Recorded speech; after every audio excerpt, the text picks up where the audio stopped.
జరిగిందంటే నాకే ఎందుకు జరిగింది, మా ఫ్యామిలీకి ఎందుకు జరిగింది, మేమేం తప్పు చేస్తాం అని అనుకుంటాం మనకి ఏదైనా కష్టం వస్తే కదా. ఆ భగవంతుడు మా మీద చిన్న చూపు చూసినాడు, ఈ సమాజం మా మీద చిన్న చూపు చూసింది అంటాం కదా. అంటే ఈజీగా నింద వేసేస్తాం. కాకపోతే ఒకటి బాగా చూడండి, డాక్టర్ బిఆర్ అంబేద్కర్ గారు చాలా తక్కువ కుటుంబంలో వెనుకబడిన వర్గంలో జన్మించారు.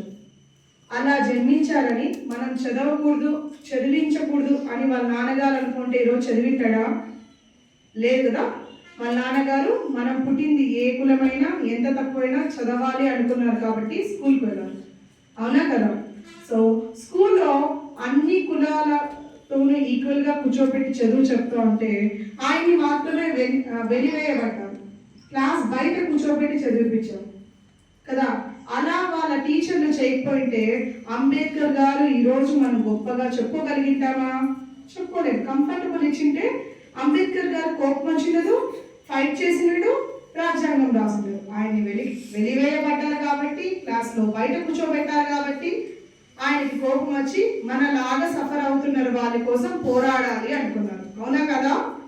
మరి ఆయనకి చిన్న వయసులోనే పెళ్లి చేస్తారు.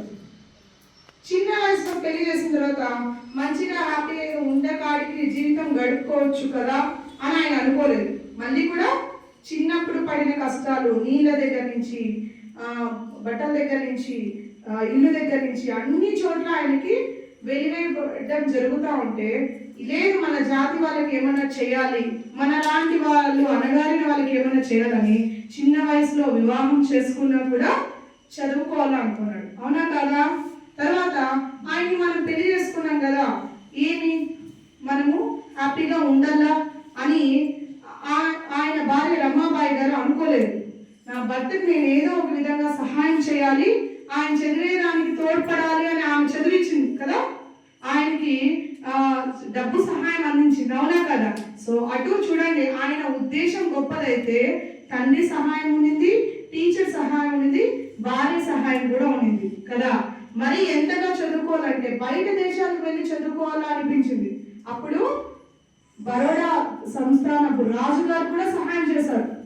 ఆయన ఉద్దేశం మంచిది కదా, చదువుకోవాలి అని. ఆయన ఏమో వెనుకబడిన తరగతి వారే, చాలా నిందలు, చాలా ఇబ్బందులు పడ్డారు, కానీ ఆయన లక్ష్యం చాలా గొప్పది కదా నాన్న. కాబట్టి ఆయన రాజు కూడా బయటికి పంపించి 25 రూపాయలు స్టైపెండ్ ఇచ్చి చదువుకోమన్నారు. చూడండి, అక్కడ భార్య సహాయం చేసింది, రాజు గారు కూడా సహాయం చేశారు. పోనీ వేరే దేశానికి వెళ్ళారు, మనకెందుకు ఈయన ఇండియన్ నల్ల జాతీయుడు అనుకున్నారా? మీరు పోయి చూసినట్లయితే లండన్లో కానీ ఎక్కడ ప్రతి ఒక్క విశ్వవిద్యాలయంలో కూడా అంబేద్కర్ గారు స్టాచ్యూస్ ఉన్నాయి. మరి ఆయన మన దేశస్తుడు కదా, ఎందుకు బయట దేశస్తు వాళ్ళు ఆరాధిస్తున్నారంటే అన్ని డిగ్రీలు చేశారు, 64 డిగ్రీలు చేశారు. మరి ఆయన అక్కడ కొలంబియా యూనివర్సిటీలోని అన్ని పుస్తకాలు చదువుకున్నారు. ఇక్కడ భార్య ఆయన వదిలేసి వెళ్ళిపోయినారు కదా, మన బిడ్డల్ని పోషించాలి, ఆయనకెందుకు మనం డబ్బులు పెంచేది, నా బిడ్డ నా రక్తం అనుకోలేదాము. మళ్ళీ కూడా ఆమె సహాయం చేసింది.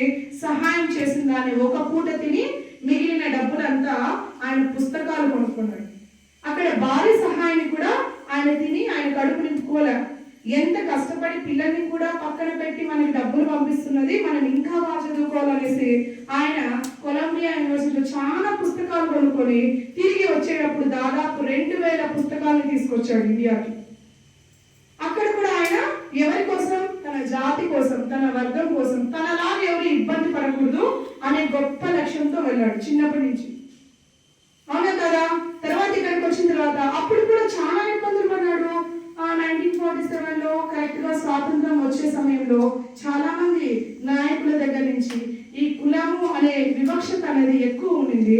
అయినా కూడా నా జాతి వాళ్ళకి అన్ని హక్కులు కావాలి, వాళ్ళు కూడా రాజ్యాన్ని ఏలాలి, వాళ్ళు కూడా న్యాయంగా బతకాలి, హక్కుల కోసం పోరాడాలి అని అనుకున్నారు, అవునా కదా. సమానత్వ న్యాయం కోసం పోరాడారు, అవునా కదా. ఆడవాళ్ళకు కూడా న్యాయం కావాలంటని చట్టాలను తీసుకొచ్చారు. కాబట్టి వారు ఎక్కడైతే అవమానింపబడ్డారో అక్కడ వాడవాడల్లో పూజించేలా ఎదిగారు. ఈనాటికి కూడా ఆయన గురించి మనం 135 బర్త్ యానివర్సరీ జరుపుకున్నా, 65th డెత్ యానివర్సరీ జరుపుకున్నా, ఇండియన్ కాన్స్టిట్యూషనల్ డే జరుపుకున్నా, ప్రతిసారి ఆయన గురించి మనం జ్ఞాపకం తెచ్చుకుంటా వచ్చే నెక్స్ట్ జనరేషన్స్ కి ఆయన గురించి చెప్తానే ఉన్నాం. అంటే ఏమని, ప్రతి ఒక్క డిఫీట్ వెనకాల నెక్స్ట్ సక్సెస్ ఉంటుంది అని, ప్రతి ఒక్క అవమానం వెనకాల మళ్ళీ మంచి గుర్తింపు ఉంటుందని. అవునా కదా? వస్తుందా? మీకు అవమానం జరిగిందంటే ఖచ్చితంగా మళ్ళీ ఏదో మంచి మంచి గుర్తింపు దొరుకుతుందని. అర్థమైందా? కాబట్టి ఆయన్ని మనం తీసుకోవాలా. బాగా చదివించుంటే, టీచర్ క్లాస్లోకి రప్పించి అందరితో సమానంగా కూర్చొని ఉంటే ఈ రోజు రాజ్యాంగం ఉండదు, మళ్ళీ ఎక్కడ ఆగిపోయి ఉంటుంది. ఆనాడు ఆయన్ని క్లాస్ బయట కూర్చోబెట్టారు కాబట్టి, ఆనాడు ఆయన్ని అంతమంది నిందించారు, నీళ్లు కూడా తాకూడదని ఇబ్బందులు పెట్టారు కాబట్టి ఈ రోజు మనము మంచి నీళ్లు తాగుతున్నాం, సమానంగా పాఠశాల కూర్చుంటున్నాం, అందరికీ ఈక్వాలిటీ మెయింటైన్ చేస్తున్నారు, సమానత్వ హక్కులు తీసుకుంటున్నాం. నేను ఈరోజు స్త్రీలందరూ కూడా ఇన్ని జాబ్స్ లో ఉన్నా, అంతరిక్షంలోకి వెళ్తున్నా, మంచిగా కంపెనీలు పెడుతున్నా, ఎంటర్ప్రెన్యూర్స్ అవుతున్నా, అన్నిటికీ కారణం మహానుభావుడే. కాబట్టి మీరు కూడా బాగా గుర్తుపెట్టుకోండి, మనం కష్టంలో ఉన్నామంటే నెక్స్ట్ విజయం వస్తుందనే. మనం సంతోషంగా ఉన్నామంటే బాధ కూడా రావచ్చు. నెక్స్ట్ మనం బాధలో ఉన్నామంటే ఖచ్చితంగా సంతోషం వస్తుందని. మనం ఓడిపోతున్నామంటే గెలుపుకు దగ్గరగా ఉన్నామని. అర్థమైందా? కాబట్టి దాన్ని గుర్తు పెట్టుకొని ఎక్కడ ఆగిపోకూడదు. నెక్స్ట్ ఏమి అనేసి ముందుకు వెళ్తా ఉంటే ఏదో ఒక రోజు మనకి ఖచ్చితంగా న్యాయం జరుగుతుంది, సక్సెస్ వస్తుంది, మంచి జరుగుతుంది, రికగ్నిషన్ దొరుకుతుంది. కానీ సాధన చేస్తూనే ఉండాలి, వదిలేయకూడదు, కృంగిపోకూడదు, ఆగిపోకూడదు. అర్థమైందా? ఆగిపోతారా? ఈరోజు పాట పాడకపోవచ్చు, ఇది బొమ్మ కాదురా ఫస్ట్ టైం అన్నప్పుడు హనుమంతు పాడలేదు, ఈరోజు బాగా పాడాడు. అంటే సాధన చేస్తూ ఉంటే బాగా వస్తుంది. కాబట్టి మాకు రాలేదు అనేది ఏమీ ఆపేద్దండి, ప్రతి ఒక్కటి కూడా వస్తుంది. వచ్చేంతవరకు నువ్వు ట్రై చేయాలి, ట్రై చేసి ఆ తర్వాత సక్సెస్ కావాలి అనుకోవాలా. నువ్వేం ట్రై చేయకుండా నేను వెంటనే సక్సెస్ వచ్చేయాలా, వెంటనే పెద్దోళ్ళు అయిపోవాలా, అన్నీ నాకే రావాలా అనేసి ట్రై చేయకుండా ఎప్పుడు వేరే వాళ్ళ మీద బ్లేమ్ వేస్తూ, మా అమ్మ వాళ్ళు ఇట్లున్నారు అందుకే నేను ఇట్లున్నాను, వాళ్ళ పేదవాళ్ళు అందుకే ఇట్లున్నాను, వాళ్ళు మమ్మల్ని వదిలేశారు అందుకే మేము ఇట్లున్నాము అనుకోకూడదు. అన్నిటికన్నా ముందు నువ్వు గొప్పవాడివి, అందుకే నువ్వు మానవ జన్మనెత్తావు. అన్నిటికన్నా నువ్వు మంచి ఆస్తిపరుడివి, నీకు అన్ని అవయవాలు పనిచేస్తుంది, ఆరోగ్యంగా ఉన్నావు, బాగా తింటే ఆకలిస్తుంది, కళ్ళు బాగా కనబడుతుంది, మంచి వాసన పిలుస్తున్నావు, మంచి గాలిని చూస్తున్నావు, మంచి నేచర్ని చూస్తున్నాం మనం కదా. కాబట్టి మనం ఆరోగ్యంగా ఉన్నా, మానవ జన్మెత్తినా ఖచ్చితంగా మనం ఏదో ఒకటి సాధించి తీరాలి.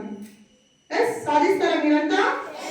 సాధించాలి, పాజిటివ్ గా వెళ్ళాలి. అన్ని ఏమి జరిగినా మన మంచి కోసమే అనుకోవాలి, దాన్ని చూస్తూ దానికోసం ముందడి వెళ్ళాలి.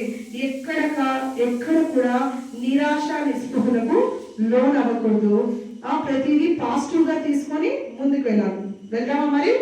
మరి ఈనాటి 65వ డాక్టర్ బిఆర్ అంబేద్కర్ గారిని స్మరించుకుంటూ ఆయన అడుగుజాడల్లో నడవడం మనందరి బాధ్యతగా మనం స్వీకరిస్తూ నేటి కార్యక్రమాన్ని ఇంతటితో ముగిస్తూ అందరూ కూడా గెట్